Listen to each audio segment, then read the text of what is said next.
buenos días a todos y todas los que caminamos en este estudio de las Escrituras. Hoy es una nueva semana y estamos seguros que el Señor nos ha de guiar por su camino en esta semana, y para ello necesitamos conocer su palabra. Dice Salmo 119:32: por el camino de tus mandamientos correré cuando ensanches mi corazón. El Señor logra ensanchar nuestro corazón cuando nosotros le suministramos el alimento necesario. La palabra del Señor es ese alimento, es esa vida, es ese pan del cielo que el Señor nos da para que nosotros nos alimentemos y nuestro corazón sea ensanchado de manera que podamos correr tras sus mandamientos, es decir, que podamos andar en Él, que podamos andar en el Espíritu. Así que estamos gozosos de poder emprender el caminar a través de este nuevo libro, que es el libro de Éxodo. Éxodo significa salida.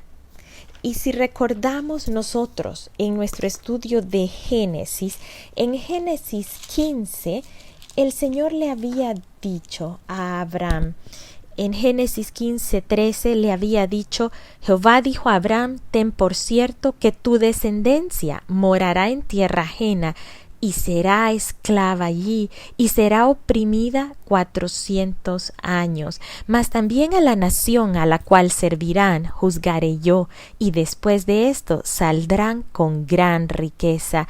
Y tú vendrás a tus padres en paz, y serás sepultado en buena vejez. Y en la cuarta generación volverán acá, porque aún no ha llegado a su colmo la maldad del amorreo hasta aquí. Esto había sido ya dicho por parte del Señor, revelado a Abraham, su amigo. Le había dicho que ellos iban a habitar en la tierra de Egipto y que esto era parte de su plan, porque aquí era en donde ellos iban a ser multiplicados en gran manera.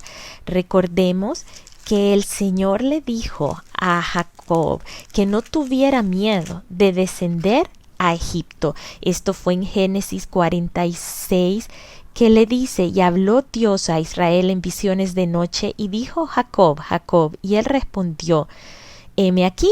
Y dijo: yo soy Dios, el Dios de tu padre. No temas descender a Egipto, porque allí yo haré de ti una gran nación. El Señor ya tenía un camino trazado para que su pueblo fuese multiplicado. Vimos que cuantos vinieron a Egipto a morar en el tiempo de hambre, y que Egipto representó para ellos en ese momento una salvación a través de la dirección de José, ellos eran 70 descendientes, 70 hijos e hijas descendientes de Jacob, y están nombrados en Génesis 46. Ahí los vimos y los pudimos contar. Resulta que de esos 70 se habían logrado multiplicar en esta tierra al punto de ser aproximadamente 2 millones de personas. Vamos a ver que más adelante cuántos son en el libro de Éxodo los que el Éxodo reporta. Dice en Éxodo 12:37 que eran 600,000 varones, sin contar las mujeres y los niños. Así que nos podemos imaginar que el número aproximado de israelitas que se habían multiplicado en esta tierra en todo ese tiempo eran aproximadamente 2 millones de personas. De aquella familia de 70 descendientes, ahora habían crecido a ser una nación. Y eso era lo que el Señor había ya trazado. Resulta que ellos entran en Egipto, como lo vimos, entran siendo aceptados por el pueblo egipcio, teniendo un lugar honorable, ya que son parientes de José, aquel héroe que había salvado a la tierra que se conocía en ese tiempo de la gran hambruna. Así que ellos tenían un lugar de honor, se les asignó la tierra de Gosén, una tierra fértil, una tierra en la que ellos podían pastorear tranquilamente y podían crecer y multiplicarse entre ellos. Al pasar este tiempo, sucede que ellos habían crecido en gran manera y eso es lo que vamos a ver aquí en Éxodo 1. Es importante saber que quien escribió este libro, al igual que el libro de Génesis, es Moisés. Él es el autor humano, pero sabemos que quien realmente ha escrito esta palabra es el Señor. Esta palabra es inspirada por Dios y es útil para cada uno de nosotros, para enseñarnos, para redarguirnos, para corregirnos y para instruirnos en justicia, a fin de ser perfeccionados para la obra que Él ha establecido en cada uno de nosotros. Moisés escribió Génesis, escribió Éxodo, escribió Levítico, Números y Deuteronomio. Son los 5 libros que vamos a ver de inicio, son los primeros 5 libros de la Biblia y se les llama el Pentateuco. Penta significa 5 y teuco significa volúmenes, así que el Pentateuco significa 5 volúmenes en uno. Y para los judíos esto es lo que ellos llaman la Torá o la ley. Así que son libros muy importantes en que nosotros venimos a crecer y venimos a prepararnos. ¿Para qué? Para poder poseer y gobernar la tierra que el Señor nos ha prometido a cada uno. Estos 5 libros vienen a narrar esa travesía de crecimiento y de preparación del pueblo de Israel antes de tomar nuevamente la tierra que Dios les había prometido, la tierra de donde habían salido, pero ahora ya han pasado más de 400 años, en realidad 430 años.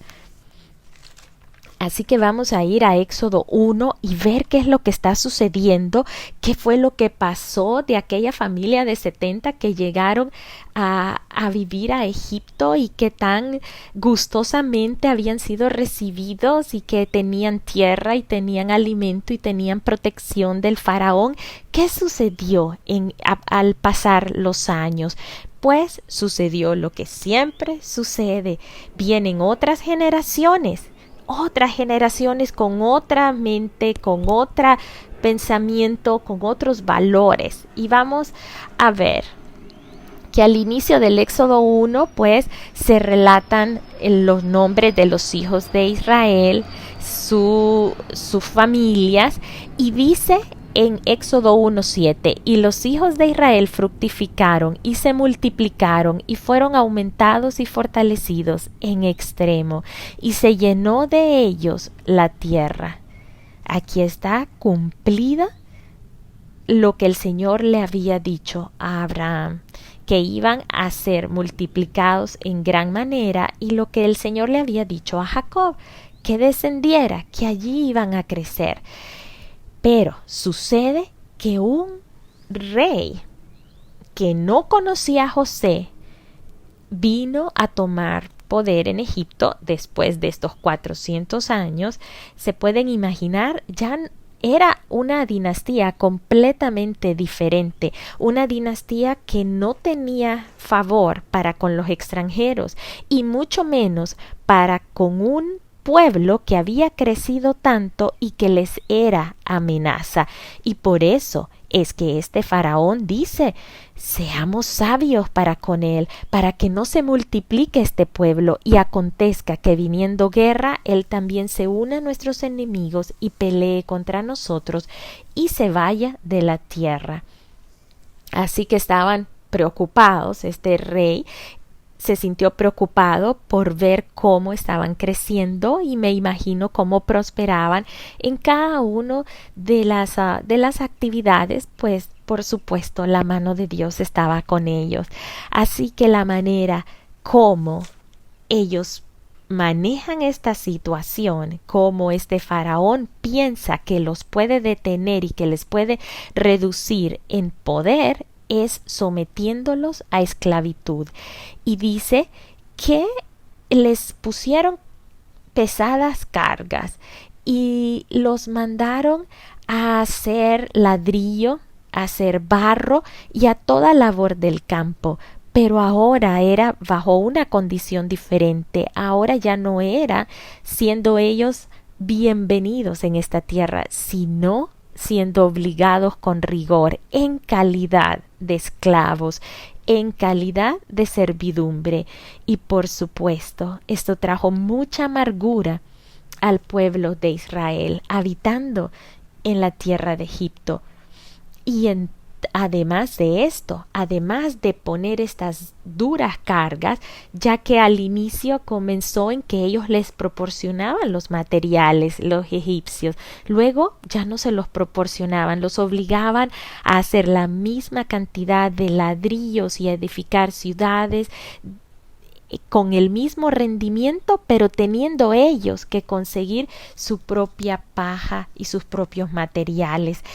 Además de esto, el rey habló a las parteras, aquellas encargadas de traer, de ayudar a las mujeres en dar a luz, específicamente a las hebreas. Estas mujeres se llamaban Cifra y Fua.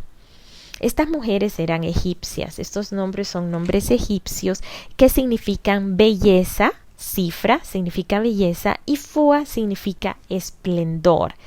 Estas mujeres, unas verdaderas heroínas, porque ante el mandato del rey, que era que ellas cuando vinieran a asistir a las hebreas, y si el sexo decía eran masculino, que lo mataran, y si era femenino, pues entonces que viviera. Ustedes pueden imaginarse el dolor que esto iba a causar en el pueblo. Cifra y Fua eran como las lideresas. Ellas ocupaban esa elevada posición entre los egipcios de ser las que ayudaban a traer a los hijos e hijas. Así que eran respetadas, pero estas mujeres también vinieron a tener temor de Dios y no consideraron que la ordenanza del rey ellas debían de seguirla. Dice que estas parteras temieron a Dios y no hicieron como les mandó el rey de Egipto.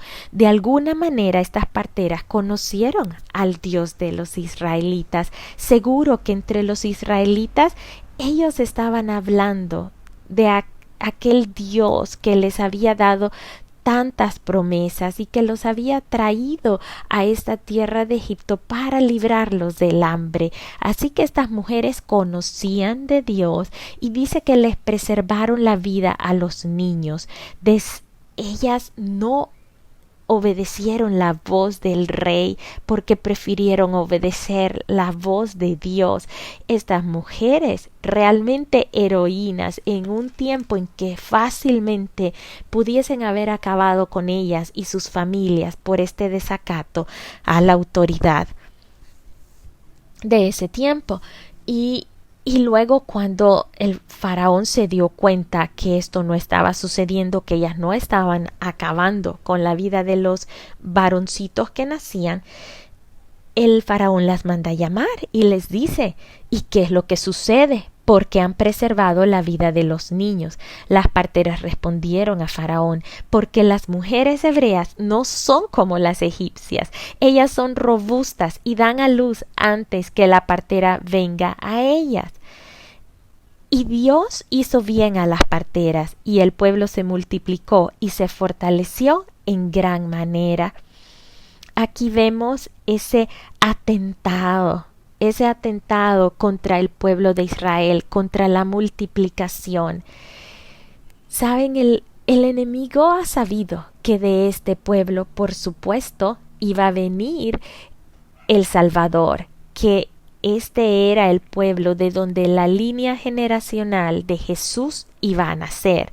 Y aquí se mira esas artimañas y esas estrategias por terminar con este pueblo, por exterminar la descendencia, de manera que el Señor Jesucristo nunca viniese a la tierra.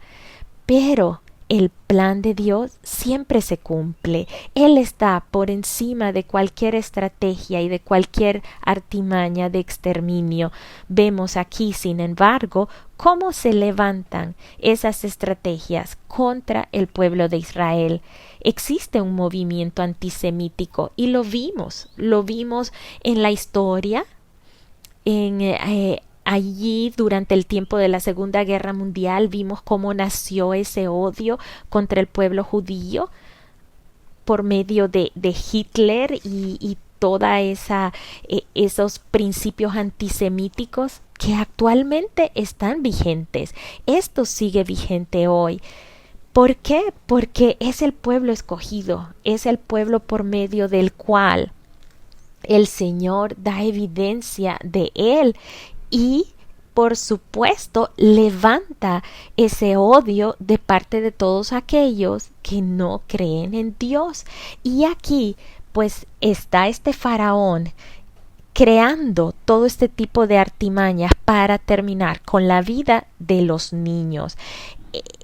Las parteras no hacen caso, pero vemos cómo el Señor bendice a aquellos que son obedientes, aquellos que corren tras sus mandamientos, como lo leímos en Salmos 119, que decía: correré tras tus mandamientos cuando hayas ensanchado mi corazón. El conocer de Dios viene a ensanchar nuestro corazón de manera que nosotros podemos obedecerle. Aquí estas mujeres están obedeciendo al Señor, se están metiendo en graves problemas. Naturalmente podemos pensar que podría suceder, que podría ser las consecuencias de una desobediencia ante un faraón, pero ellas prefieren obedecer a Dios y recibir las bendiciones de Dios, y estas no se hacen esperar. Dice que el Señor bendijo a sus familias, prosperó a las familias de Cifra y a las familias de Fua. ¿Qué sucedió entonces? El faraón no desiste de la idea de exterminar, de limitar el crecimiento de este pueblo, ideas que por supuesto vienen orientadas por parte del enemigo. Y dice el faraón: echad al río a todo hijo que nazca y a toda hija preservad la vida. Esto lo mandó el faraón a todo su pueblo. Cualquiera que mirase un bebé, un niño, varón, hebreo, tenía el derecho de tirarlo al río. Algo tremendo, realmente, esa idea de exterminio. Y lo vemos que esto no para. A lo largo de la palabra vemos que vuelve a suscitar un hecho muy parecido ya en el tiempo en que Jesús nace. En Mateos 2 nosotros vemos que Jesús ha nacido y que el Señor le ha dado aviso a unos magos del oriente. Estos magos del oriente vienen a Jerusalén a buscar a aquel rey que ha nacido, y vienen con ofrendas, vienen con oro, con incienso y mirra, y son dirigidos por una estrella. Ellos hacen saber esto y preguntan dónde está el rey de los judíos que ha nacido, porque estrella hemos visto en el oriente y venimos a adorarle, dice Mateo 2:2. El rey Herodes se turba en gran manera y toda Jerusalén con él. Y pregunta el rey Herodes: ¿a dónde es que dice la profecía que ha de nacer este niño, este rey? Y entonces le dijeron: en Belén de Judea. Esto lo podemos ver en Miqueas 5:2, que dice: y tú, Belén, de la tierra de Judá, no eres la más pequeña entre los príncipes de Judá, porque de ti saldrá un guiador que apacentará a mi pueblo Israel. Ya estaba dicho que iba a estar allí en Belén, que iba a nacer ahí. Así que los reyes se dirigen, estos reyes de Oriente se dirigen a adorar a Jesús, a este bebé. Herodes se da cuenta y les dice a los reyes: ustedes me avisan a dónde lo encuentren, porque yo también quiero ir a adorarles. Pero para nada que era eso cierto. Él quería saber dónde estaba para matarle, porque él temía que le iba a usurpar su trono y que esto no podía ser. Así que Dios le aparece a estos reyes por la noche, y después de que ellos lo encuentran al niño Jesús y lo adoran, el Señor les manda a irse por otro lado y no dar aviso a Herodes dónde es que está el pequeño niño. El Señor despierta a José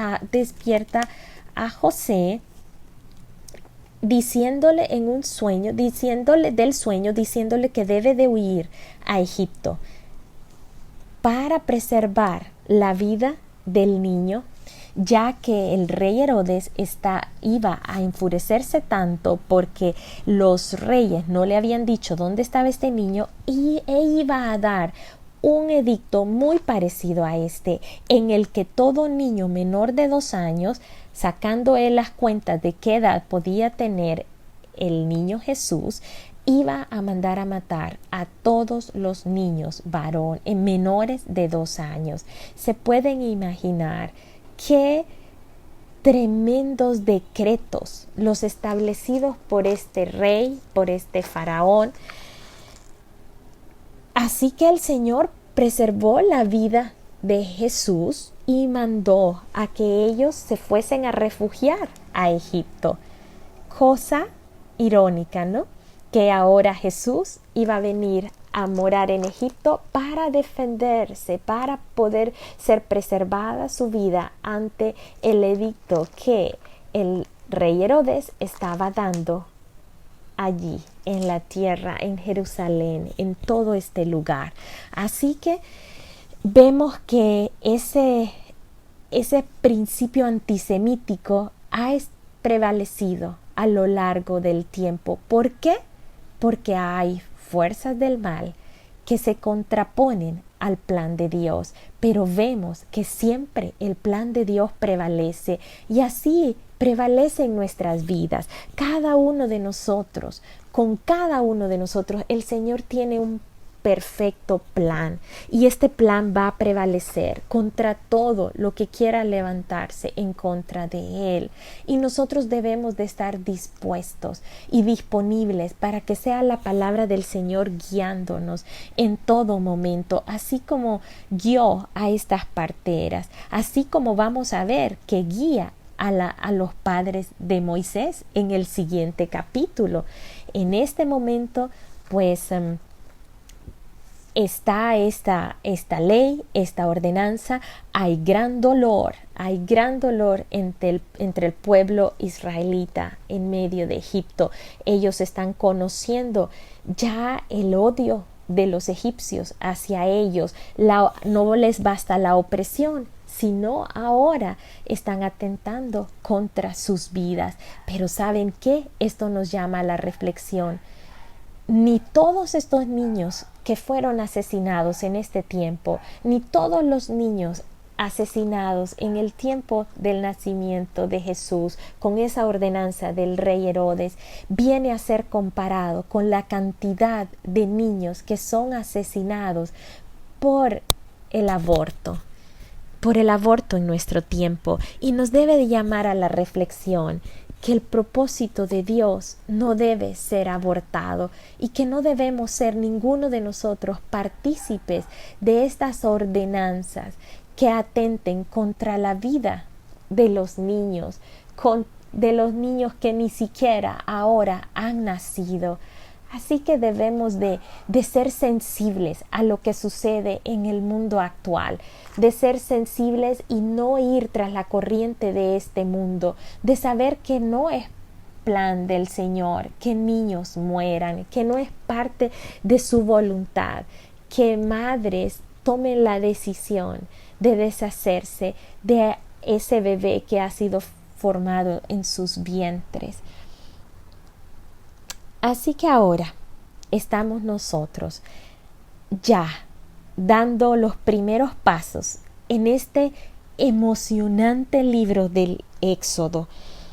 Ese libro en el donde vamos a encontrar la mayor cantidad de milagros y de señales del poder de Dios, y debemos de estar atentos ante lo que el Señor nos quiere indicar, ante este proceso de crecimiento y de preparación de su pueblo a través de esta salida de la nación de Egipto, porque ellos han de salir. Pero no es una misión fácil, no es fácil sacar a una masa de millones de personas de una tierra en donde ellos estaban siendo esclavizados y se habían convertido en la fuerza laboral de esta nación.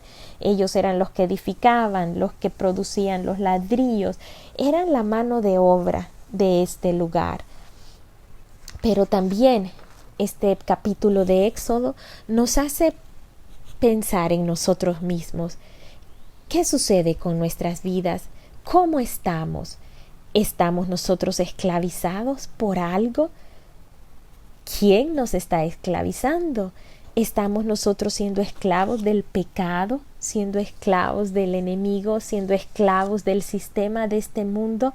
Es hora de salir, es hora de alzar vuelo, es hora de marcharnos y no sumirnos en el temor de lo que viene, del futuro, porque sabemos que el Señor va a estar con nosotros todos los días hasta el fin del mundo. Eso nos lo dice en Mateo 28. El Señor no nos va a abandonar, así como no abandonó a su pueblo. El Señor sacó a su pueblo y lo vamos a ver en los siguientes capítulos. Y los va a sacar de este pueblo, aunque ellos tenían temor de lo porvenir, pero el Señor ha de suplir de alimento, va a suplir de vestido, pero también va a suplir de toda necesidad espiritual, estableciendo su lugar de reunión en medio de su pueblo. El Señor ya estableció ese lugar de reunión en medio de cada uno de nosotros, y ese lugar es su corazón y es mi corazón. Nosotros somos templo del Dios viviente, somos el templo de su Espíritu, somos casa de Dios, y de allí es donde el Señor suple toda necesidad espiritual, toda necesidad emocional y también toda necesidad física. Dios es Jehová Jireh, nuestro proveedor. Así que no temamos, el Señor ha de estar con nosotros todos los días hasta el fin del mundo, y no tenemos por qué estar siendo esclavos de ninguna situación ni de ninguna circunstancia por temor, que el perfecto amor de Dios, el saber que Él nunca nos ha de abandonar, nos dirija hacia ese camino de la libertad a la tierra prometida. Que Dios les bendiga, mis amados hermanos y hermanas. Qué gusto tan grande es poder caminar juntos a través de las escrituras del Señor, que nos dan paz, que nos dan aliento, que nos dan vida y vida en abundancia. Les amo mucho.